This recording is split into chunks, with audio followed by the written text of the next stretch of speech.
Emily, would you like to apologize to me for slavery? No, because I didn't own slaves.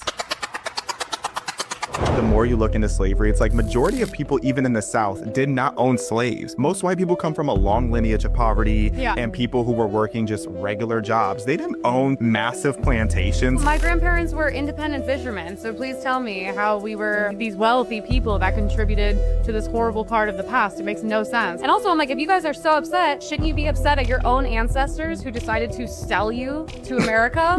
Why are you upset with me? I wasn't part of the slave trade. What does that have to do with me today? Literally. I'm like on my way to work and now I'm responsible for slavery?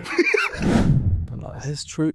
It's true. I feel like that I've challenged me because, like, What do you mean? well, the whole narrative about slavery is a lot of people feel disadvantaged from it, and to be fair, like maybe I think a lot of people in terms of wealth and stuff might have been disadvantaged from like slavery 3 generations ago.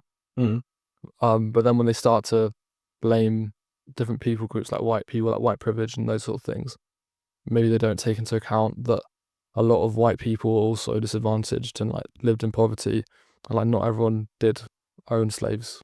Yeah, I think it That's comes it. down to you using it as an excuse or talking about it to make people aware that it doesn't happen again and that it was a horrible thing to happen. Yeah. Do you know what I mean? Obviously, it's something everyone should be aware of. Like World War is something everyone should be aware of, so it doesn't happen again. Yeah. Like to drill into people like this is wrong.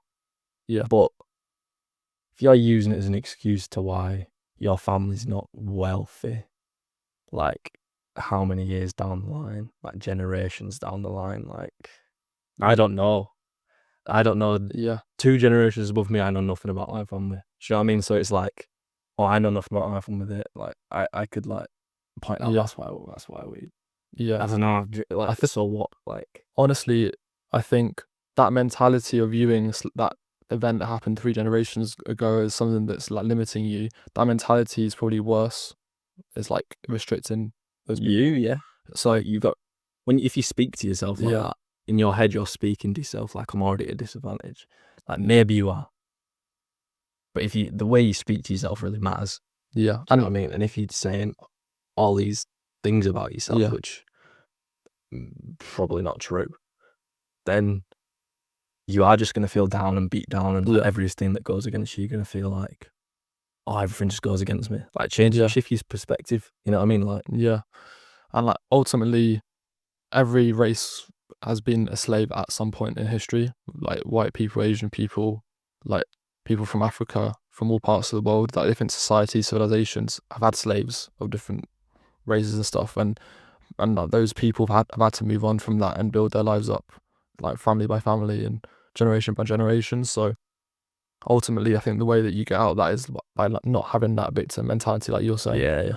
That'll kill you, man. If you think you're a victim for your whole life, like feel sorry for you. That's a sad place to be. Yeah.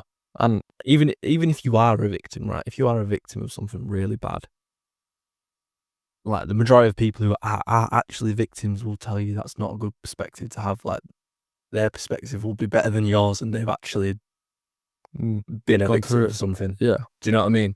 Because they've been through it and know. Do you know what? No, I'm gonna get out of it. I'm not.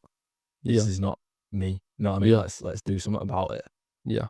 And I feel like like me personally, it was time, especially during the Black Lives Matter thing, where there was a lot of this like white privilege and like talk of that. I know it was more about police and all that, so I don't want to get into it, but I think that a lot of people like pin their life on this, like, oh, I'm a victim of this thing that happened a long time ago in my family about my races, and that is generally like limiting those people.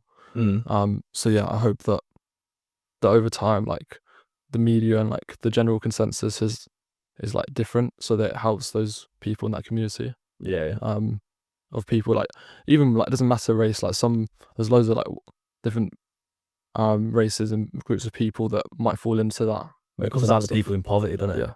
And it's like, what could everyone do to help people in that position? Do you know what I mean? And what can you do to help yourself in that position? How can you live your life so your kids don't live? Maybe they have like a 5% better chance or more more piggyback than you. Do you know what I mean? Like, there's all these little things, and it's like it comes down to like a poverty mindset. Yeah. Kind of. I don't know. It's like you got to lift yourself out of that, and it's hard work, but ultimately that's part of life. That people dealt different cards, and some people are like stay within that mindset, and We'll probably find comfort in it though. yeah, it's true. Or like community, even with this, like community in the same mindset.